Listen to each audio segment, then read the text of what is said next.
Nobody can justify you not doing what you're supposed to do like you. You know exactly what to say. You know exactly what works. And this whole program is about silencing that and empowering the other voice that we all have, which is the one that told you, hey, bro, you're fat. It's time to do something. And that voice, when we're in a state where our voice dominates the conversation, only comes around very infrequently. And when it does, it's usually very quiet. But once in a while, it'll speak real loud. And this whole program's about raising the volume of that voice to the point where it's the only one we can hear.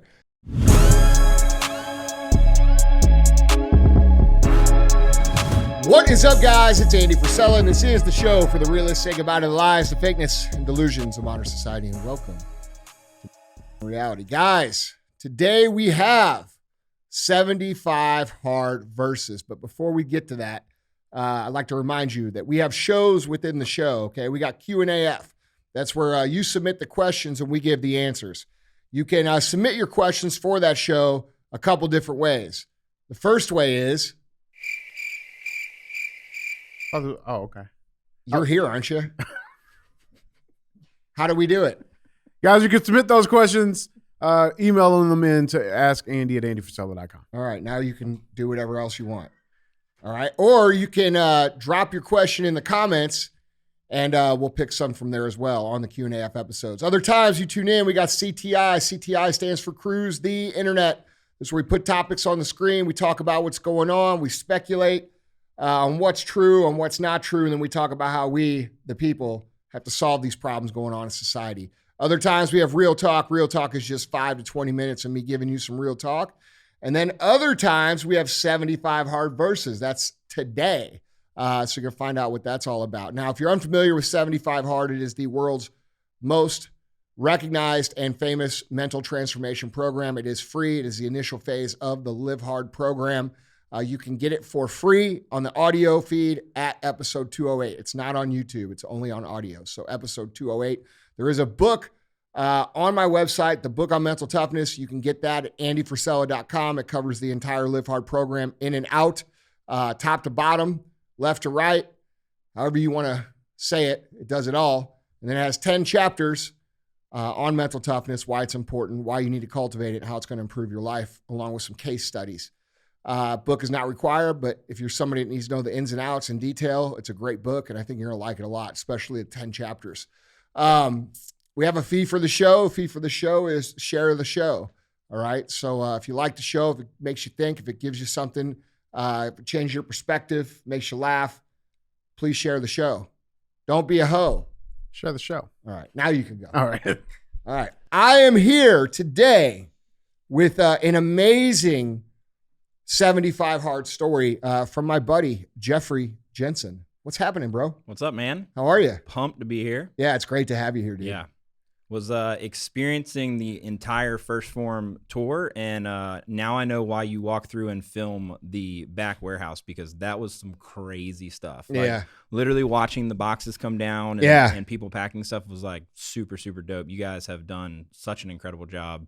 Thanks, and brother. this place is like flawless, even down to like there's no cleaning crew. Yeah. It's like mind-boggling. We have an amazing team, dude. No doubt. We have an amazing team of very high standard individuals, and I'm very, very proud of what they do here. So it's really, really cool. The warehouse is cool, though. It's dope. It's like my favorite thing to go see. And it's air conditioned. Yeah. Like, who does it's that? It's got to be, because we got all the bars. And I know. stuff. I know. I don't want them melting. It's true.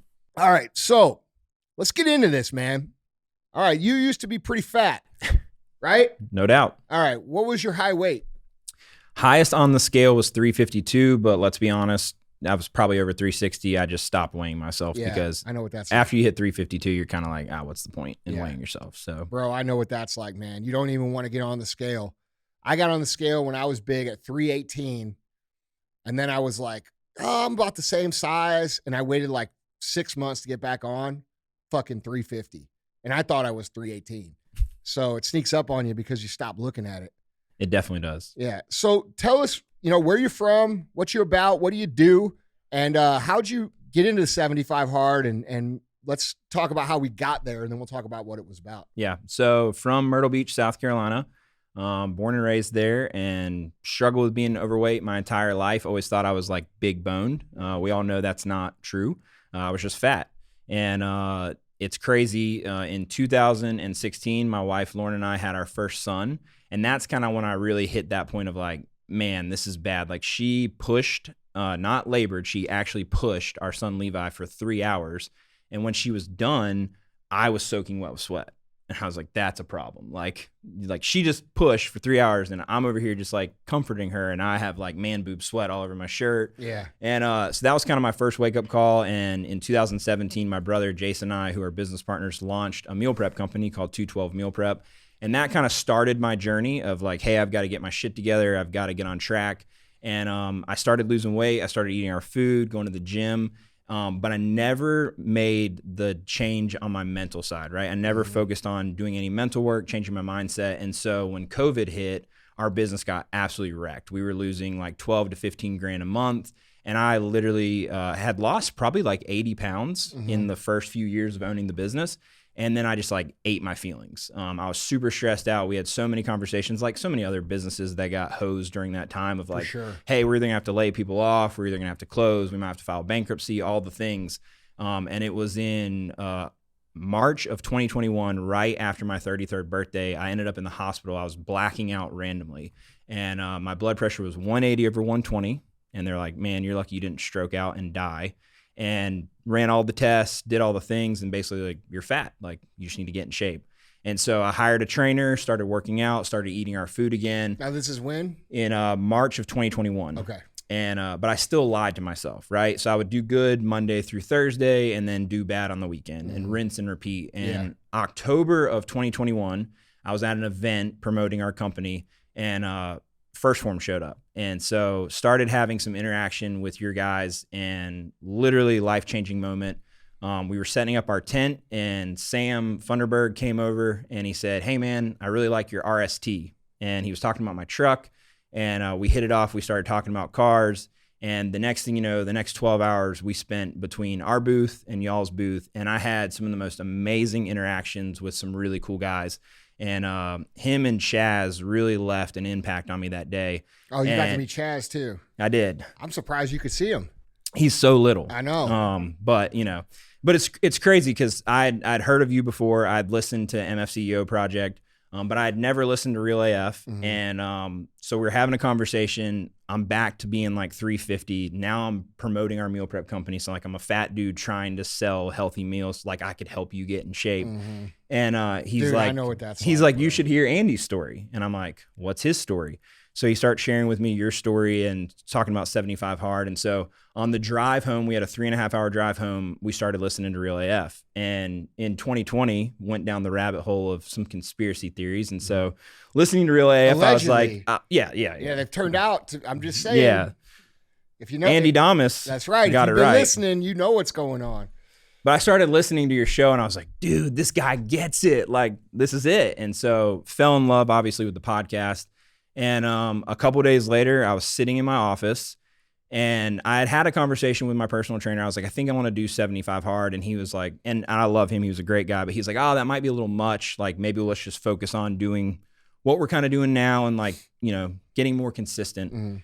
And I was listening to an episode of 75 Hard Versus, and I started doing the math, right? And I started saying, all right, if I started today, man, that's going to put me going through Thanksgiving. That's going to put me, my dad was turning 60 that year. So we had a big surprise party. We had a 10-day vacation planned. And I was just like, oh man, that is going to like, that's going to ruin like the rest of the year. And by myself in my office with no one around, I literally said out loud, I said, you fat fuck, you will die if you don't change your life. And I remember texting my wife and I said, hey, I'm doing this thing called 75 Hard. Would love your support. You don't have to do it with me. I just need your support because it's going to be the hardest thing I've ever done. And I literally got up. We had a gym in our office, and I put on the episode that explained 75 Hard, and I did my first workout, and that literally changed everything. That's awesome, dude. So you did it how you're supposed to do it, which is once you decide, you're supposed to go right then. A lot of people say, oh, I'll do it after this. I'll do it after that. And what they're doing is they're conditioning themselves and building their bitch voice up even further and bringing their self-confidence down. They're just repeating the same behavior that they've been repeating, which you know very well, right? Which goes like this. I'll start Monday. I'll start after the birthday. I'll start after the vacation. I'll start after that wedding. I'll start after Christmas. No, you won't. You've been telling yourself that forever. That's why you're still fucking fat. Let me ask you this. What was the difference between all those times that you tried to lose weight and then 75 hard? I think, well, one, I don't think you could, I think you have to get to a point where you're like, I've got to change, right? Like you can't make anybody change. And I think I was finally at that point where I was like, I've got to do this. My personality bodes really well to 75 hard. I like to have structure and like something to work towards. And that's why I hate when people call it a challenge or they're like, it's unsustainable or whatever. Like, no, it's a program. It's literally like you rinse and repeat. And once you go through 75 hard, you realize like it's pretty simple. Like the tasks are pretty manageable and doable. But I think this time it was, I did a couple things. So I'd never been shirtless in public, my entire, like probably from the age of 13. And the only person that had ever seen me shirtless was my wife. And so I made a commitment to myself that I was going to document the entire journey on social media, and that when I was done, I was going to post my before and after picture. And that scared the shit out of me. Because like I wouldn't take, my brother and I are business partners. We're best friends. We've traveled the world together. Like when we would stay in the hotel together, like I'd change in the bathroom. Yeah. So like me posting a photo on social media was like, I did not want anything to do with that. And I remember listening to an episode where Sal talked about it, about when he finally got like vulnerable and like started sharing more about his journey. And that really resonated with me. So I think one, having that like almost like created that external pressure of like, hey, you're now accountable to all these people. And I hate losing more than I like winning. So I definitely did not want to fail. And so like every day it was like such intention of like, I do not want to wake up to your face of like, you were just disgusted. Yeah. You were at a point where I'm so disgusted with where I'm at. I got to do something. Yeah. And then I also knew like once I like said I was going to do it, I was going to go 110%. Like if it killed me, I was going to go as hard as I possibly could so that at the end of it, no matter what, I could be proud of the results. You know what? My story is very similar to that.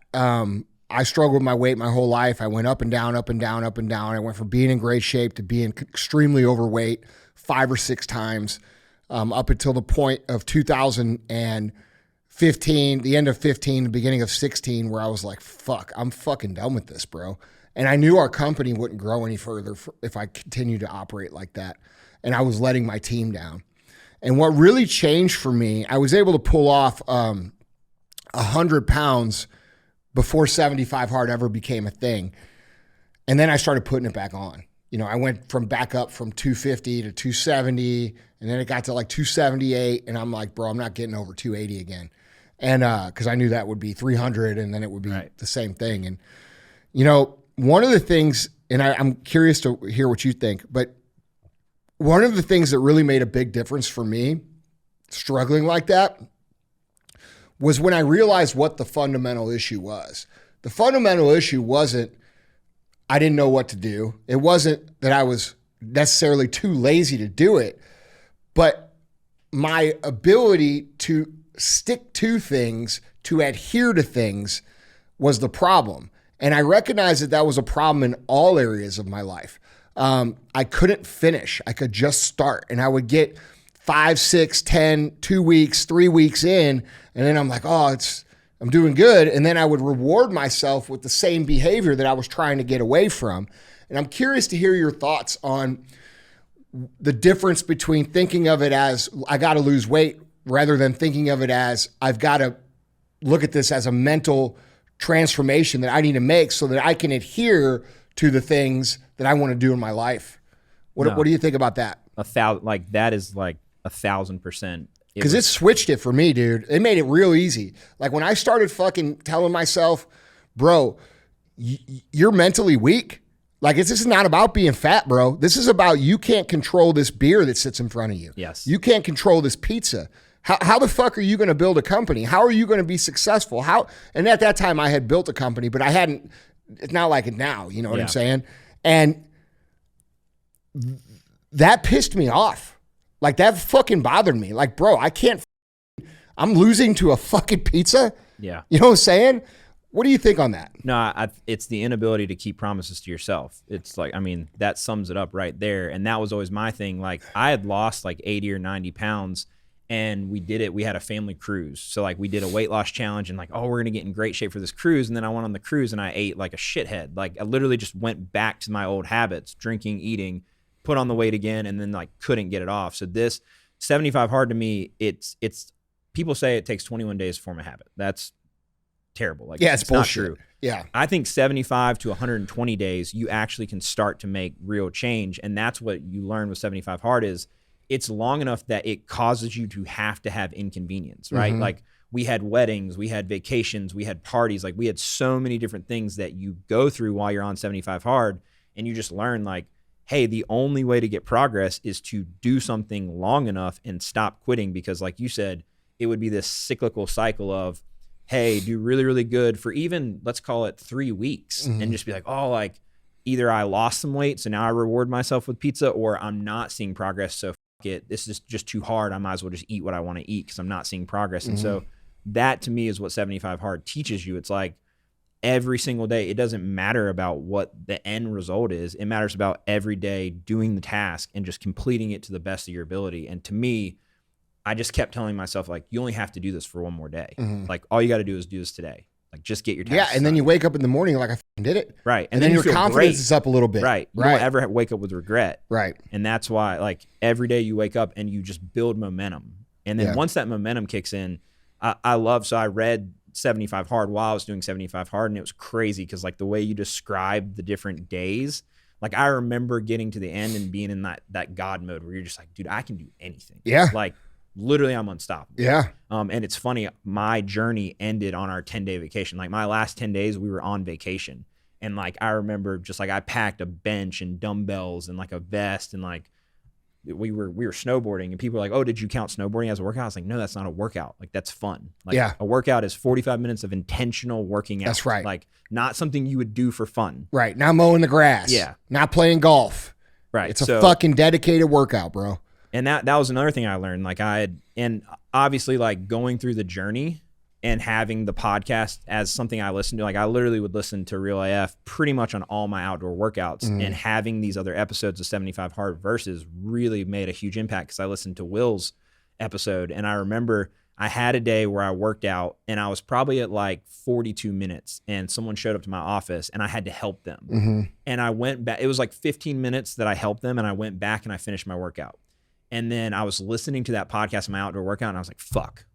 I was like, that workout didn't count. Yeah. There was not 45 minutes of pure intention. And I remember getting home that night and going in the garage and being like, I got to do another workout. Yeah. But how'd you feel after that? No, I felt great. But it's like those little things you learn of like, this is what separates you. This is what makes you have life change and not just continuously going back to your old habits. And even weird things that I would pick up on, like I would get something for my kids. Like, let's say my son wanted a snack, like my old habit, like, oh, I'm grabbing you some Doritos. Like, I'll just eat a couple. Like, I found myself like in that motion being like, oh, you can't do that. But it's like, you learn how programmed you are to just do things without even thinking. And this almost like unprograms you. Yeah, and for sure. It makes you kind of start over. Dude, you're obviously, I'm not going to put words in your mouth, but I was a food addict. Oh yeah, definitely. Okay, I think to so food. too. Yeah, right. Very Just, emotional. Like everything had to be an event. So one of the problems I always had with dieting was the cheat meal mentality, right? Like when I would go 6 days, 5 days, and then say, oh, I get a cheat meal, almost always that cheat meal would undo all the progress because it would be fucking massive. Yeah. And then on top of it, it was a trigger. It sent me down the path of all the old shit that was causing all my old problems. And I'm not against, you know, when you're fit and you've got your shit together and things are good and you're mentally in control of your external circumstances, meaning your food, you can control it, throwing in some nice meals once in a while. But at the end of the day, if we're going to fix this problem in ourselves of the overeating part, we have to fucking do that for an extended period of time. It would be no different than if I said you were addicted to heroin and I said, hey, you know, you got to fucking stop using heroin, bro. But every 7th day. Yeah, but every 7 days you can get high. And you know what? Also, you can do a little bit every day, just a little bit, but you can't do more than that. Yeah. And otherwise, if you don't do a little bit, you're going to die. I mean, bro, think about how hard that would be to change that habit. And people that don't suffer with the food problem, the food addiction problem, even if it's a little bit of an addiction, they can't really understand that. They'll say things like, oh, having a cheat meal is fine. Yeah, maybe for you it is. But for these people that have no control and no ability to adhere, like both of us and millions of other people, we have to go an extended period of time to recalibrate our mindset around that food. No, 100%. And food addiction, in my opinion, is the hardest thing to break because you have to eat to no live. Doubt. Yeah. And that's what you learn. Like, I really had to start separating like food from emotion and pleasure into like, hey, I eat to live and to fuel my body. Mm-hmm. And now it's like, I'll even have in my plan to have like a refeed or a free meal. Or a cheat meal, whatever you want to call it. But it's like most of the time I don't even enjoy it because like I would rather just eat clean because I just feel so much better. Yeah, me too, bro. It's out of me now, for real. Well, probably not for real. Like, I bet if I went like a week, Yeah. I would probably get back into it. It's easy to slip back into Yeah, it. for sure. Now, dude, we talk a lot about 75 hard when we talk about not just the physical transformation, right? It is a mental recalibration program. And for guys like us that were big and fat as fuck, let's be real, people tend to notice the physical, but we talk a lot about the confidence, the self-belief, the grit, the fortitude, the self-esteem, the ability to endure. Let's talk about that for a minute.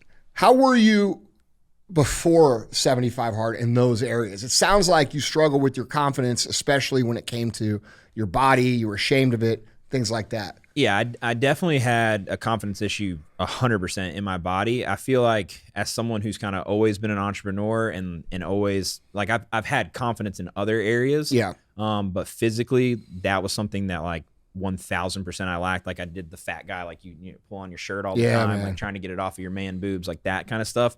But I'll say in my like early 20s, I did network marketing. So I was exposed to a ton of personal development. And I think that personal development is phenomenal, but I think there's this culture of like, you just constantly are either reading, listening, or going to these events. And then you're never like applying what you're learning. You're never actually taking action, and people get sucked into this Absolutely. like just wheel of like, oh, I'm doing personal development, but you're not doing anything You're not executing. with it. Yeah. And so I had finally gotten to a point where like I was just executing all the time. And so doing 75 hard brought back in personal development. And I remembered like, wow, like you can be an executor, but like having positive stuff being poured into you too while you're executing is like the cheat code, because it's one thing just to like listen and read and do all the things and never execute. And then it's another thing just to execute and not have good Continue stuff. to get better. Right. And so like starting to read again and like listening to podcasts and like all that stuff was massive for me, because I used to do it all the time. And then I just got so sick of like, well, I don't need to listen to that. I just need to go out and work and like execute on it. And so having that, like having to read the 10 pages a day and like stuff like that, and even going into like phase 1 and like visualization and the different parts of the live hard, those were all like massive game changers. That's awesome, dude.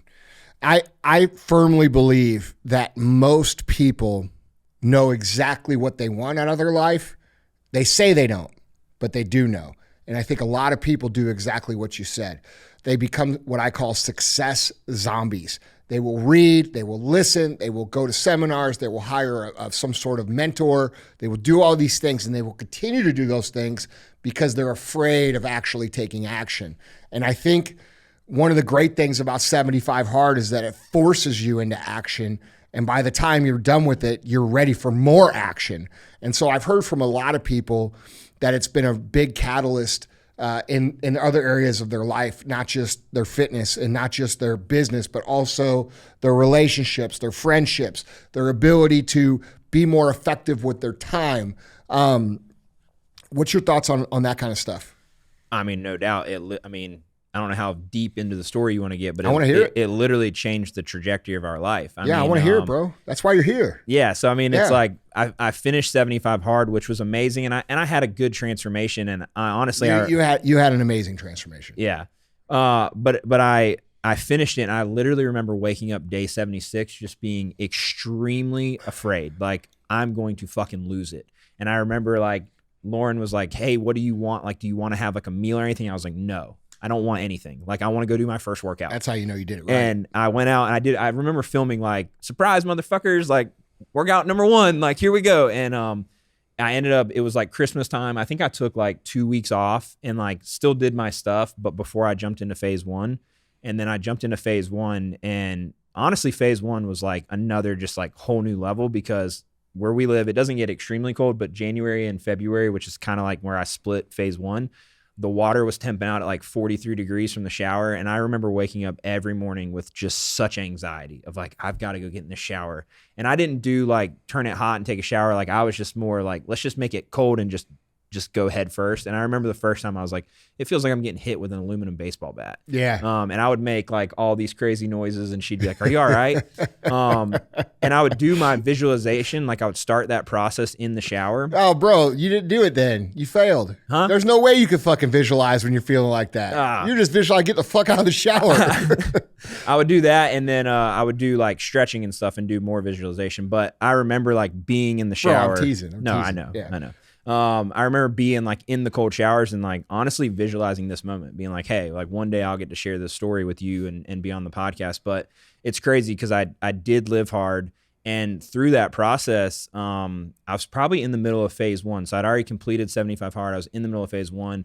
So like I had my stuff together. Mm-hmm. Like I was pretty rocking and rolling. And I remember Lauren, who's my wife, came home one day, and at the time she was an area director for a home healthcare company, and so she would travel all over the state.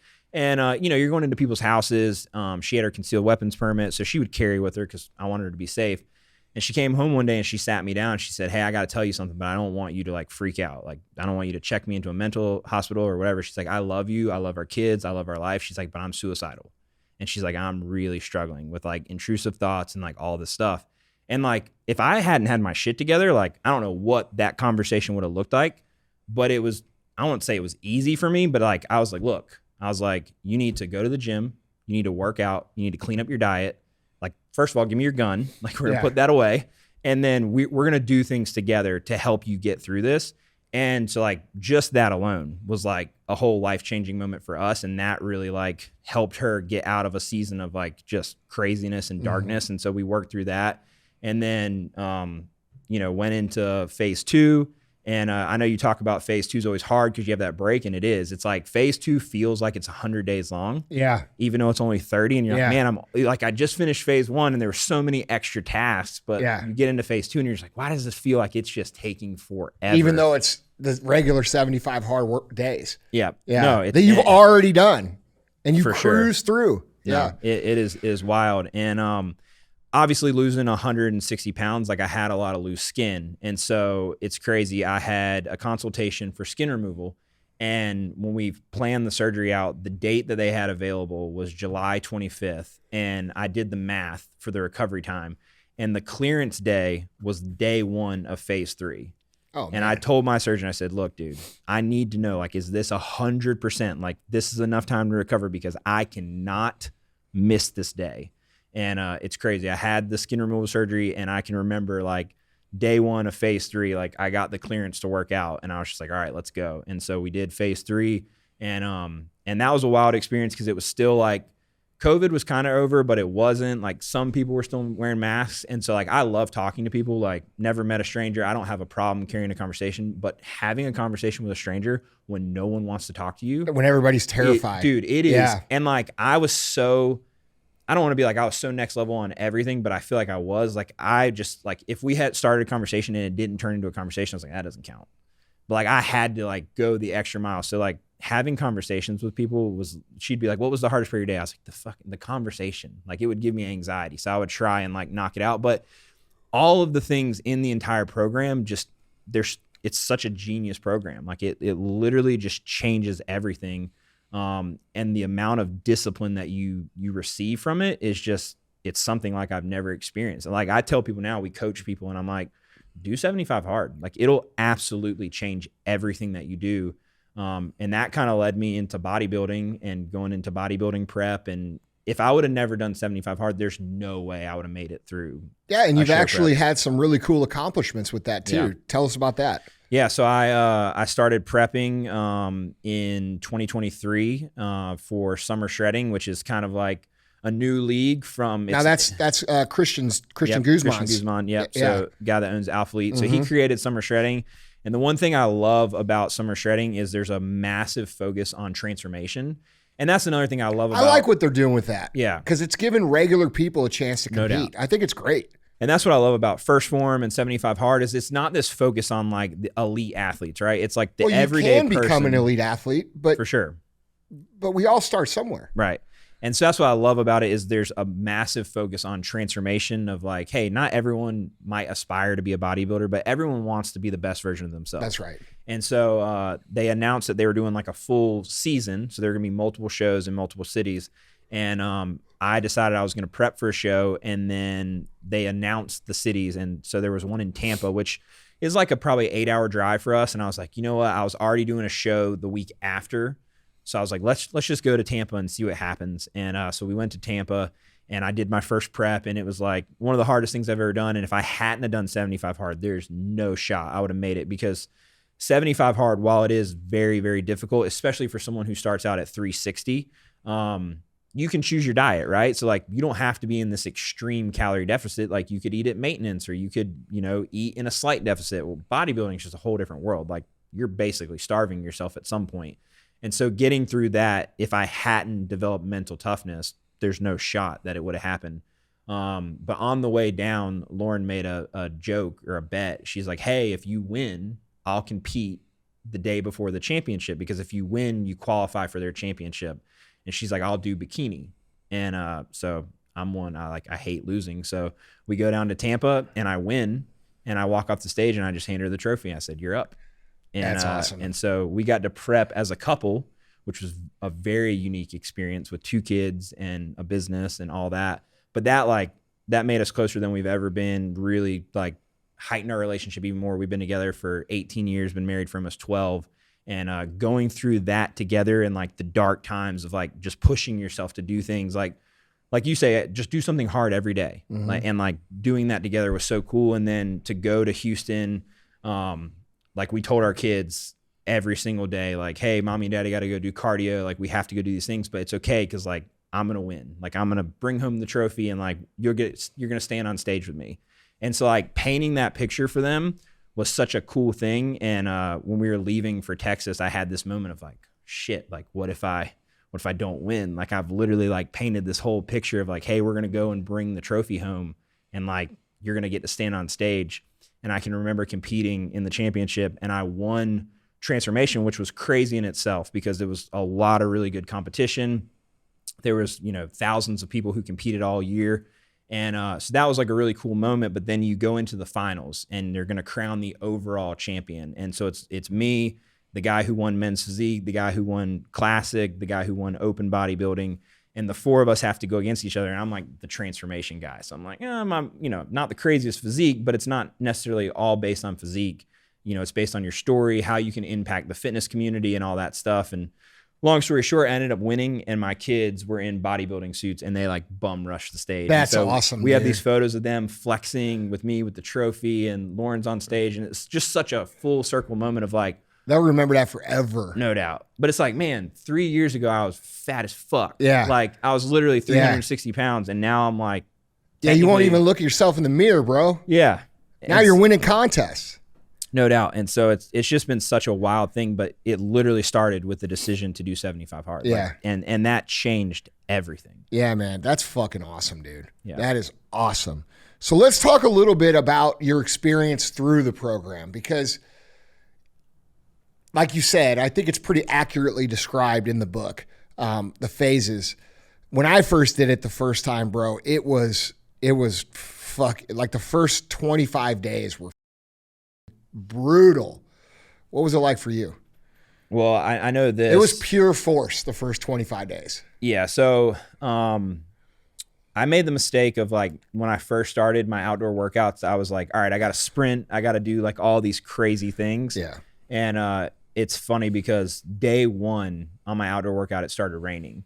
And it's funny how as you progress, you start to hope for bad weather. Yeah. Because you're just I love that. No one's going to be out here doing this. And it empowers you, bro. You're looking around, you're like, who the else is doing this? Yeah. Nobody.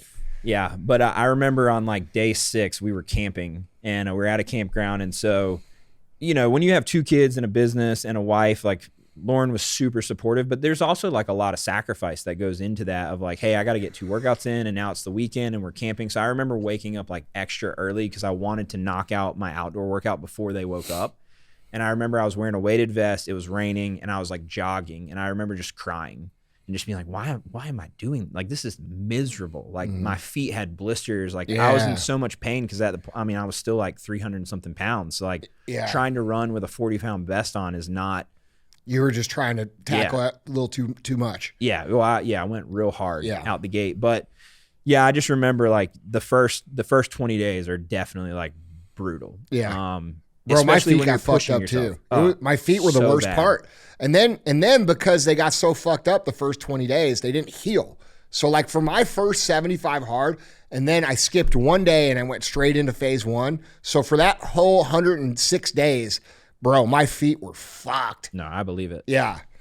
They were that was the hardest part. But then what happened after that? After you got used to it? Then you just get better. Yeah. Yeah. No, so I mean, then it's like you start scaling stuff. I remember was there a point in time where you were like, oh, I can actually do this?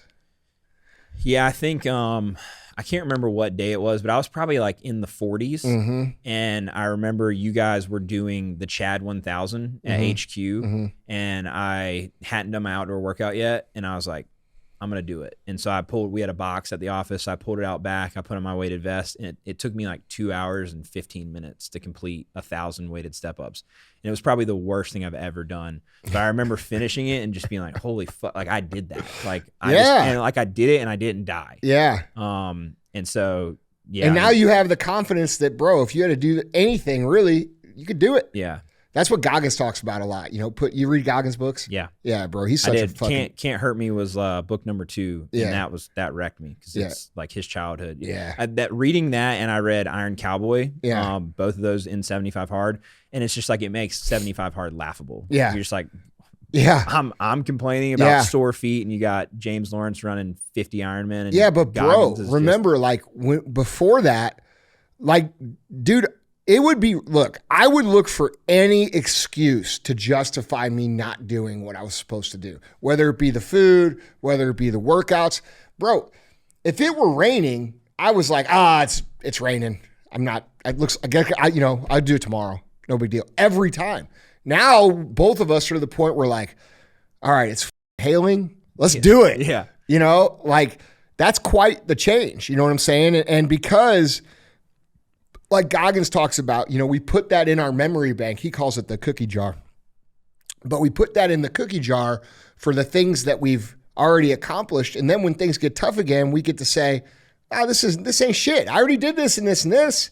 You know, like there's a lot of value to doing hard things because life never gets easier. Life never relents. It never slows down. And there's going to be times, no matter how much work we put in, no matter how much we accomplish that's difficult, that things are going to feel hard again. And we have to have those things that we can look back on and say, damn, no, we did that. We did this. We did that. We got this. And that's a huge deal for people because, dude, a lot of people, quite honestly, they just haven't done anything hard. You know, their life has been soft. They've had hard situations meaning maybe with their finances or someone dying or things like that. But I'm talking about like intentionally sticking hard things out and beating that voice in our head that I call the bitch voice, which is the voice that talks to us and tells us exactly what we want to hear that gets us to not do the thing that we know we're supposed to do. And that voice, especially when you're in sales, like you have been and I have been, is very, very good at selling ourselves. You know what I mean? Nobody could sell me on bullshit like me. Yeah. And that goes for all of us. If you're out there sitting, you're probably nodding your head. Nobody can justify you not doing what you're supposed to do like you. You know exactly what to say. You know exactly what works. And this whole program is about silencing that and empowering the other voice that we all have, which is the one that told you, hey, bro, you're fucking fat.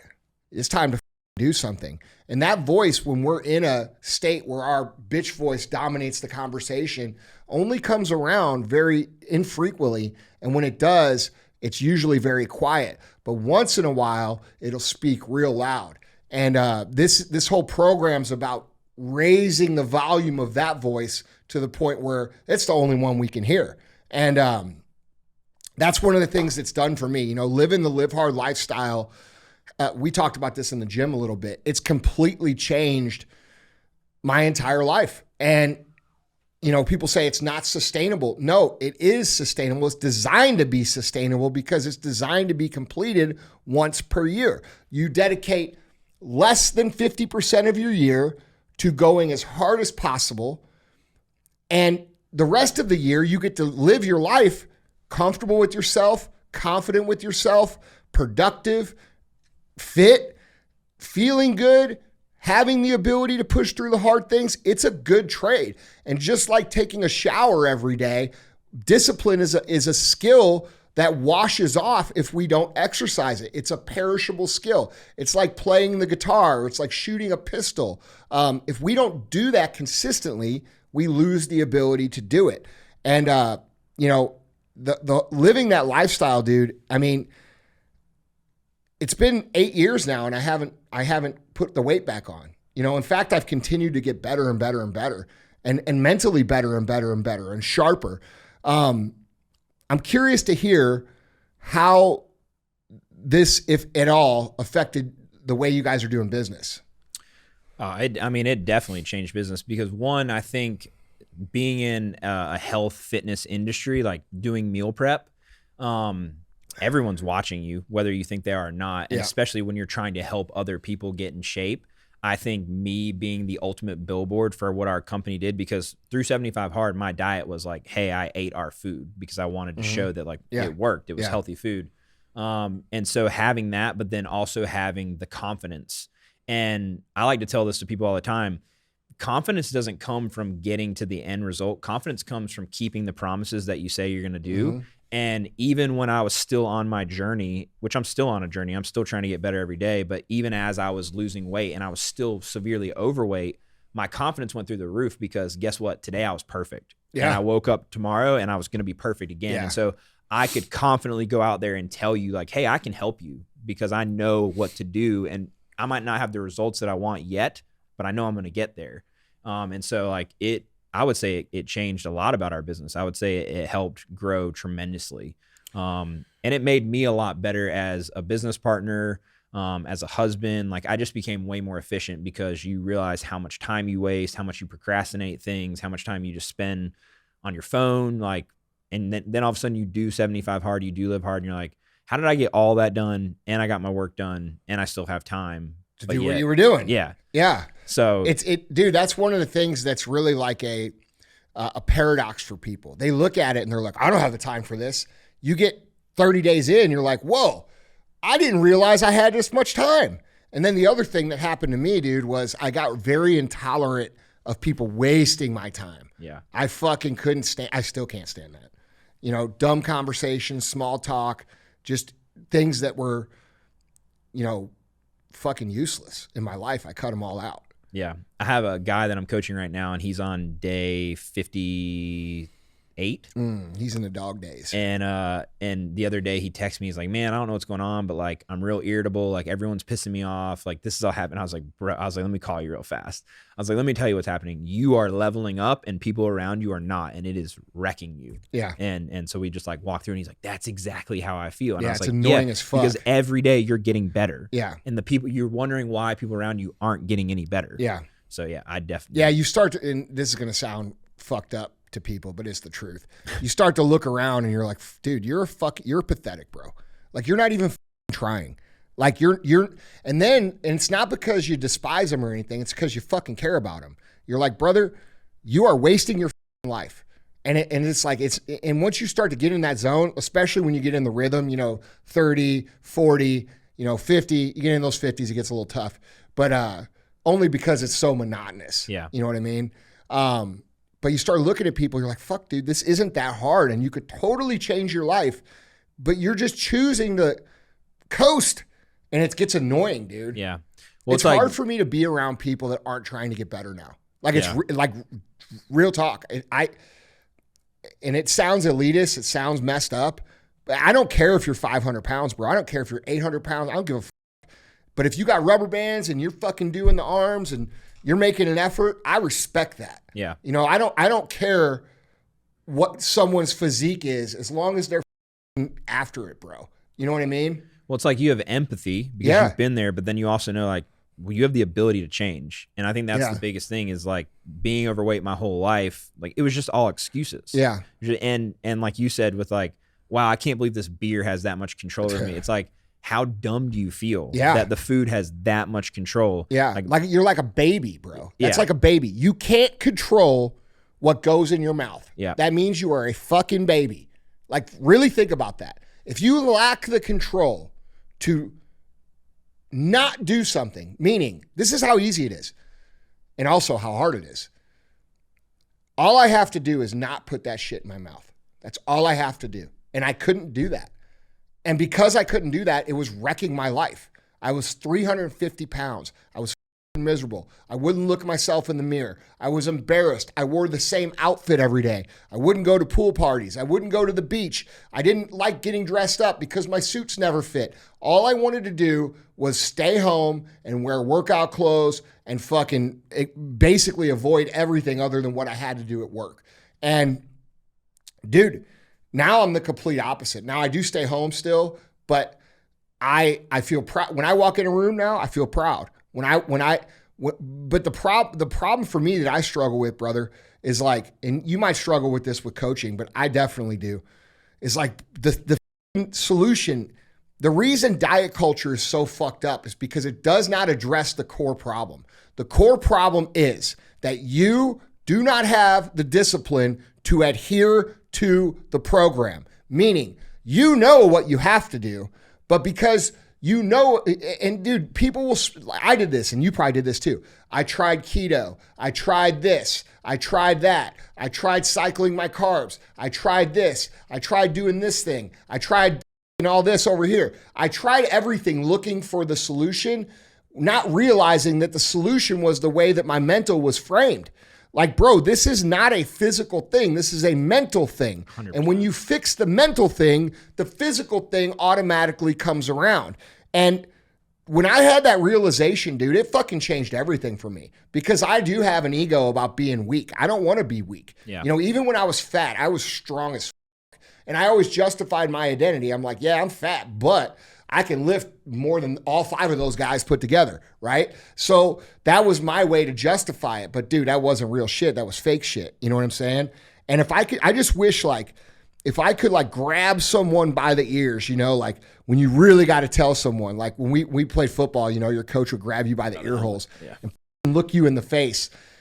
And if I could just do that to people and be like, bro, the problem is that you cannot adhere. Let us fix that problem. Let us fix your discipline. And when we fix your discipline, and it's going to have to fix by grit and force and fortitude. You are going to have to grind it out. You are going to have to push through it, and you are going to have to force yourself into this place of momentum. But if we can fix this, it will fix fucking everything in your life. And if I could just like grab everybody listening to this and like grab them by the ears and like, that's what I want to do. You know what I'm saying? Like no it's doubt. like, fuck, this is so simple to fix, bro. Yes, it's hard. Yes, it takes effort, but it will change your existence in every single area, man. And like, I feel so proud for all the people that live that life. It's so cool.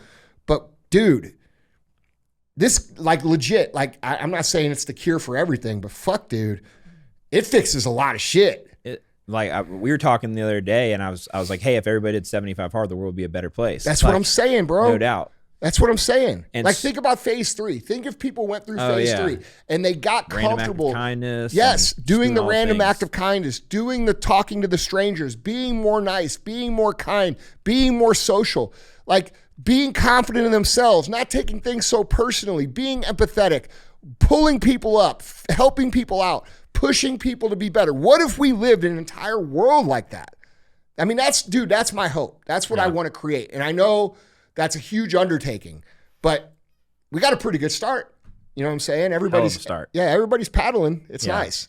And I think too many people are like, one, they're looking for the quick fix, right? Yeah. They always want, what's the cheat code? You know, how do you stay motivated? And I think the other thing that I really learned through this process is that whatever it is, whether it's relationship, whether it's business, whether it's fitness, whether it's health, like, you have to stop living your life with this finite destination. Like, there is no destination. No. It's infinite. The only way to win in any of those things is to continue playing the game. That's right. You want to be successful in business? Just stay in the game. Yeah. You want to have a great marriage? Just stay in the game. You Yeah. want to be physically fit? Just keep doing it every single day. And that's what keep people don't. winning those days. Yeah. Every day, bro. Like, dude, if people would just like shrink down their life to today. One day. Like, All I gotta do okay, is do your it whole today. life today. Yep. Can you win one day? Can Well, you? I think. Can you win a day? Oh yeah. Can you guys win a day? Can you win a day? Everybody listening, can you win a day? Every single one of you is capable of winning a single day. If you can win a single day, dude, you can win your entire life. 100%. Dude, everybody has the capability to do it because all you have to do is wake up tomorrow and win the day.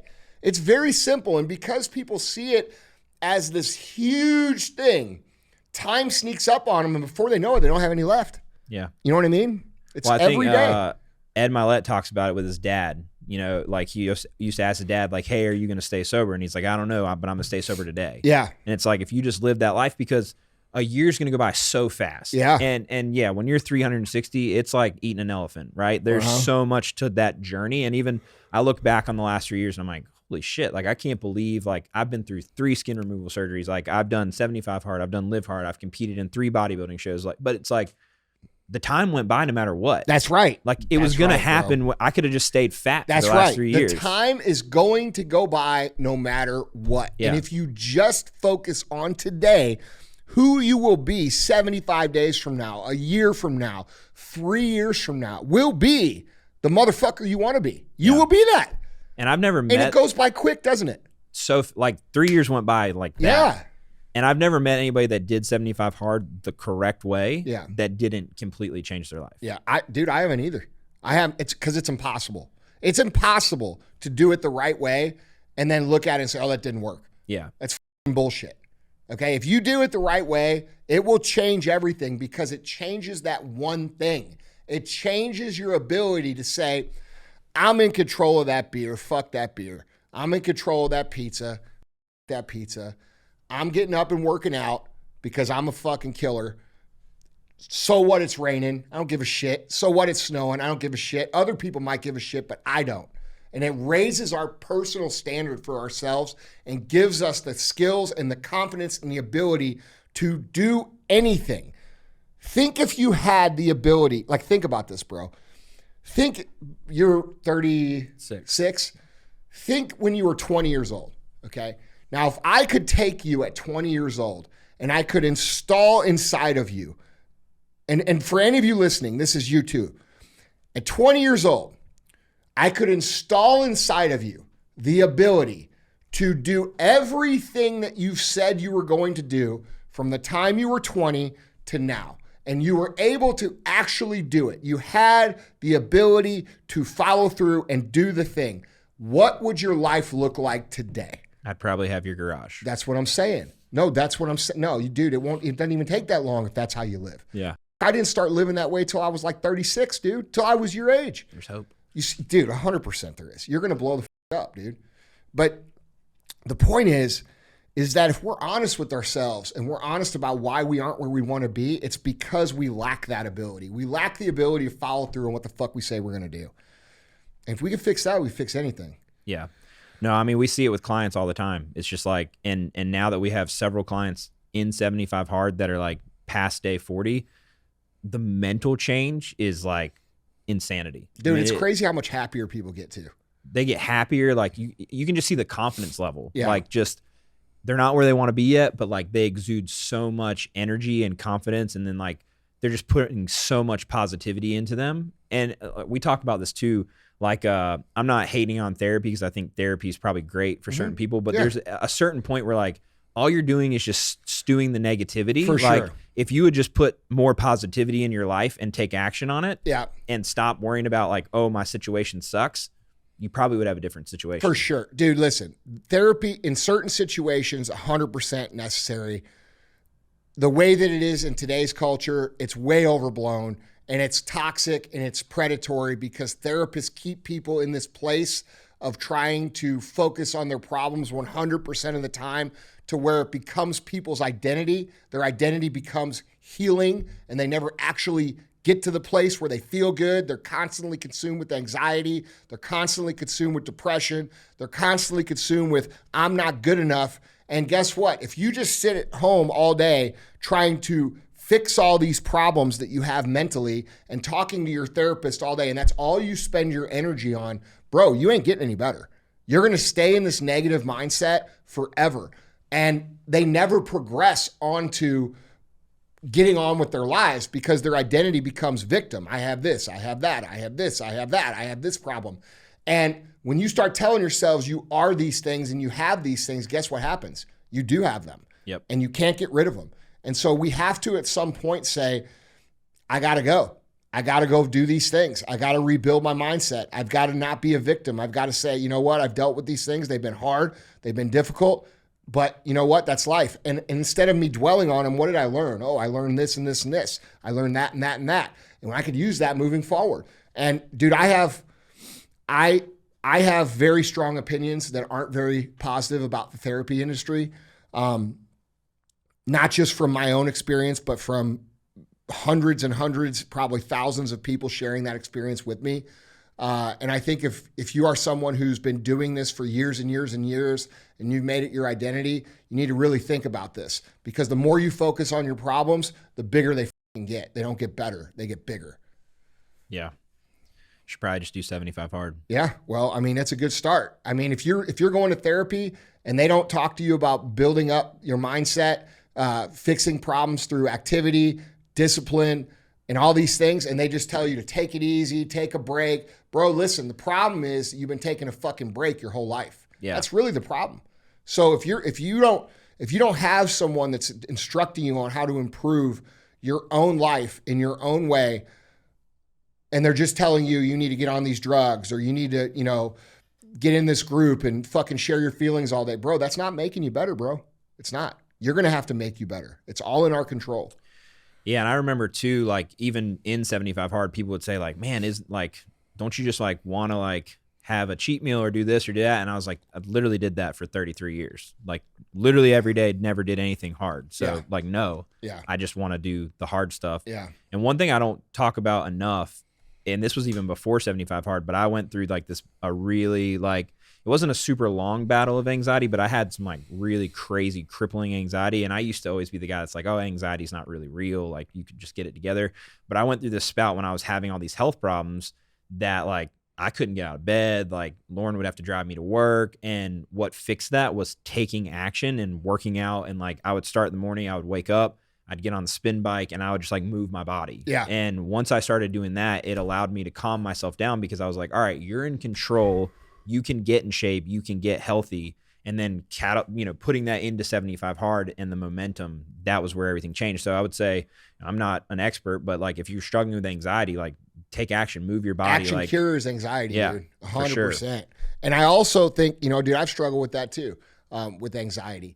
And you know what made it really bad was that I got like this. Here's what started happening. I never had a problem with it, fucking ever. I started reading all this shit on the internet, like from all these fucking therapy, victim shit, this mental health shit. It's way overblown, bro. You want to fix your mental health, develop some fucking discipline, develop some confidence, some belief in yourself. And the only way to do that is by doing some shit. But I used to read all this stuff and I'm like, fuck, I've never had anxiety. What the fuck? And then I started like noticing when I did have it. And I'm like, oh, there's that anxiety everybody's talking about. And then I started it started getting worse because I was noticing it.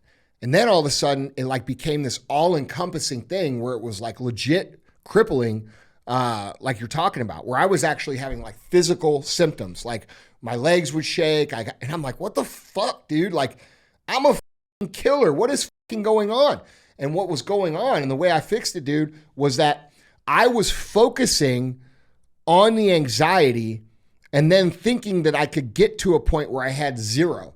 So what would happen is I would start the day, everything would be good, and then something would happen, my anxiety would go up, and then I would get like super anxious because I'm like, fuck, I can't even get through a single day without anxiety. Like, this is crazy. Like, what the fuck's going on? And I would get pissed, and then it would like make it 10 times worse.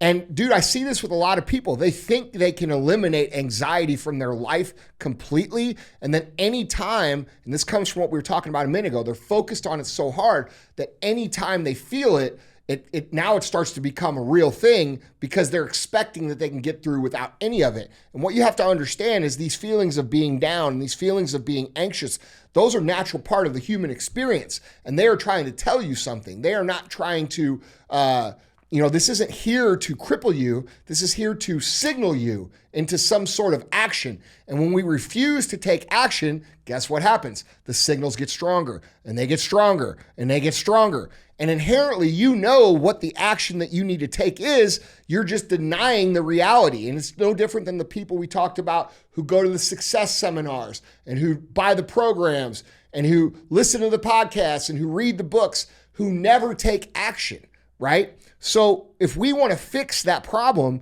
we have to stop focusing on it first off and then change our focus from here on the anxiety, the depression, the negative feelings to here. What is my purpose? What am I trying to accomplish? Where am I going? And dude, when I started to get back to that, bro, the shit went away. You know what I'm saying? So I think there's a lot to that. We cannot focus on our problems. The more we focus on our problems, the bigger they get. And there's just a lot of therapists out there that make people focus on their problems all day long. And people aren't mentally aware enough to escape that cycle. And then they're making money on it, right? That's how they make their money. So to me, it's predatory, but I know everybody has their own opinions and I know there's situations where it's necessary, but it's something I've observed. Yeah. Well, I think it comes down to like with 75 Hard and what you talk about, like winning every day. Yeah. And I think Alex Hormozy talks about it. It's like anxiety typically comes from either focusing on the past or focusing on the future. If you'll just stay in the present and win the day, like typically you won't have any anxiety. Yeah, that's true. Alex is a fucking smart motherfucker, dude. Yeah. One of my best friends, fucking awesome dude. So dude, before we wrap this up, I mean, if you were, we're talking to quite a few people here. If you were one of these people out here who's feeling lost, who's feeling confused, who's anxious, who's not feeling good mentally, who's not happy with who they are physically, who's not confident in themselves, I know you're going to say do 75 Hard, but what else would you say to them? Well, one, if you're listening to this and you are that person, I would say do 75 Hard, but I'd say start right now. Like wrap this podcast up and like go to episode 208 and listen to the requirements, because it's good to know before you start or while you're starting, but like take immediate action. I think that's what I always did. And we talked about it earlier in the show is like, I'll do it Monday. I'll do it, I keep pushing things off. And I think that the only way to take control is to do it now and stop making the excuse. There's never a perfect time for anything. Mm-hmm. Like life is going to be hard no matter what season you're in, no matter if you're married, if you have kids, if you own a business, if you have a job. Like I don't care what you're doing. Like everyone's got their own hard version of their life. It's never going to get better until you take action. So I would say like take immediate action and then don't give yourself a plan B. Like burn the boats. Like this is it. Like what. You have to do this or you die. Yeah. And that's where I got to. It was like, you fat fuck, you're going to die if you don't change your life. And it's like, burn the ships. Stop giving. Like I used to always give myself an out. Like you stop giving yourself a plan B. Yeah, and with 75 Hard, you have to hit it that way. Like if you hit it like, oh, I'll just try it out, you ain't making it, bro. No, 0% and stop chance. Looking at it as a challenge. Yeah, like it's not a fucking challenge. Stop focusing on, I want to get this result out of it, and just let the program do what the program does, and that is it rebuilds your mind. Yeah. And it like, yes, if you do it correctly, you will have a physical change. But like, I would challenge, like, I don't care if you're like the most ripped in shape person, if you've never done 75 hard, I think it will change your life if you do it properly. Absolutely, because it has bro. nothing to do with the physical outcome. It has everything to do with the mentality. Yeah. I think that's the biggest thing that frustrates me about the program is that people call it a challenge and they think it's some TikTok bullshit. And then they believe it's a diet program. It's not a fucking diet. Yeah, you don't even talk, like there is no requirement for the diet. I get that from trainers a lot. They're like, "Oh, it is a fucking..." No, you didn't even look into it, dude. You just hate it because everybody's doing it. And if you were fucking smart, you'd program your fucking clients around the program. They'd get 10 times better results. Your fucking testimonials would be 100 times better. I'll tell you, hey, we've got 30 clients and 3 of them are on 75 hard, and I promise you those 3 are skyrocketing. Like, bro, past I everybody built else. the shit so that it could work with trainers, and there's so many trainers with fucking, they don't even look into it, and they don't realize, like, hey, bro, this could help your business a lot, like, and help your clients a lot. So anyway, that's a whole nother story. And I feel like too, like you said, the program takes like 50% of your year. I feel like once you do it, like you kind of like, I'm always on program. Me too. Like it's not. I'm always doing the diet, and I'm always doing the 2 workouts, and I'm always doing the reading, and I'm always doing the water. The only thing I don't do when I'm not doing it is the progress pick. And then maybe once in a while, I'll have a cheat meal. Like I'll go have like 4 or 5 beers. Emily and I'll go up to Billy G's and I'll have 4 Stellas and, 3 bites of pizza. And then the next morning you're like, yeah, I fucking hate that. Yeah.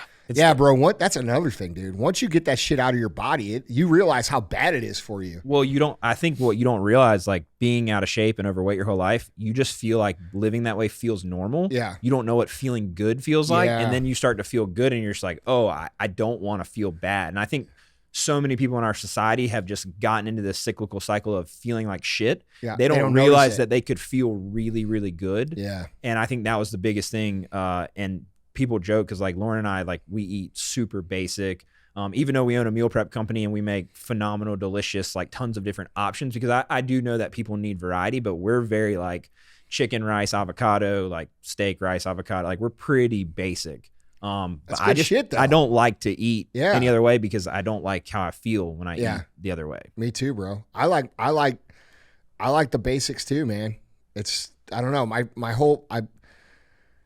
Everything's changed. Yeah. I'm no longer that guy. I got to be aware of it, kind of like when you're an alcoholic, you got to be aware of it. You know what I'm saying? But it's cool. Well, man. it changes everything. Like even when we vacation, we used to like plan our vacation around like what restaurants are we going to for breakfast, lunch, and dinner. And now like when we look at hotels, we're like, does it have a good gym? Yeah. Like, is there a place to get good, healthy food by? And it's not like some like gimmick or like we're just trying to look cool. It's like, no, like we legitimately like we have to keep it work online. out. Like we just feel so much better. And then yeah, you can go on vacation and you can enjoy one nice meal a night and not feel terrible. Like when you eat clean the rest of the day and you move your body and you drinking water is another thing. It's like such an underrated, like simple task, but it's like just hydrate. You'll feel so much better. Yeah. Bro, I can note when I don't drink my water, if I don't get enough water in early in the day, I can tell immediately at like noon because my energy is fucking gone. I never notice. It's like you said, I was just so used to it, I didn't notice it. Yeah. No, it's crazy once you become aware of everything, how different you feel, and you start to like, you really learn your body, and that's something that's really cool to experience. Well, Jeffrey, I appreciate you, bro. This is awesome, and it was a awesome conversation. Tell everybody where they can find you, on your socials, and talk about what you're doing for business, so that these guys can, know what you're doing. Yeah, no doubt. No, super honored to be here, man. This is like an experience of a lifetime. You guys, like if you've never been to HQ and you have the opportunity to come, it is like mind-boggling just the level of detail you guys put into everything. It's really, really cool to see what you've built with 75 Hard and with this company, and just like the execution, the excellence behind the team. Like everyone is just honestly amazing. So we're very thank fortunate. you so much. We're very fortunate to have those people. Yeah, no doubt. But it's super honored to be here, and couldn't be more blessed to, start this relationship and hang out with you guys. But Instagram's probably the easiest way to connect with me. It's just my name, Jeffrey Jensen. We have a coaching business. It's paratransform.com. Super, super simple. Our thing is just, how do you spell it? It's PARA and then transform.com. And so our whole thing is just like helping people. Like, we just want to help you become the best version of yourself. It's not about becoming a crazy elite athlete unless you want to, but we all know that everyone has the desire to be the best version of themselves. And so if we can help you in any way, reach out, and I'd love to connect. Yeah. Guys, Jeffrey's a good dude. We've talked a lot before he come out here, and I can tell you this man really cares about helping people get better. And I'm very, very appreciative of that, bro. We need more of that in the world. So you're leading by example. You're helping people get better. And I think it's a fucking awesome thing, dude. Yeah. So no, I appreciate it. Appreciate everything you've done. And I mean, honestly, man, the program and you guys have absolutely changed my life. So can't thank you enough. Well, now you're changing other people's lives, bro. It's pretty cool. Yeah, it is. The Did ripple you effect. think that 350-pound dude be changing people's lives like this? No, not at all. Yeah. And that's the ripple effect is insane. So I do want to leave with this. If you are someone who has the ability to be around a lot of people, like if you have the gut, like the feeling in your gut to have a conversation with somebody, like have the conversation, because you never know how that will change someone's life. And I think about Sam coming up to me 3 years ago and just like starting a conversation with a stranger, and how that led to 12 hours of us spending time together and building a relationship, which led to me listening to the podcast, which led to 75 Hard, which changed everything. It's like, if he doesn't have that conversation, like, Where are you? what does today look like? Yeah. And so I know sometimes it's inconvenient to talk to people, or you might be busy, but like, man, you just never know the impact that you can make on somebody just by like being kind, talking to them, asking them how their day is going, and seeing where it goes. So That's awesome, bro. Yeah. I love that. It's true too. It I've had a is. number of key conversations in my life, one in particular that changed my entire life, and it's actually pretty incredible. So, brother, I appreciate you, man. yeah, man. Yeah, No, I appreciate looking you. forward to a long friendship. Yeah, no doubt. So, guys, that's 75 Hard versus Jeffrey Jensen. Make sure you give this dude a follow. I appreciate you guys. I love you guys, and let's go get after it.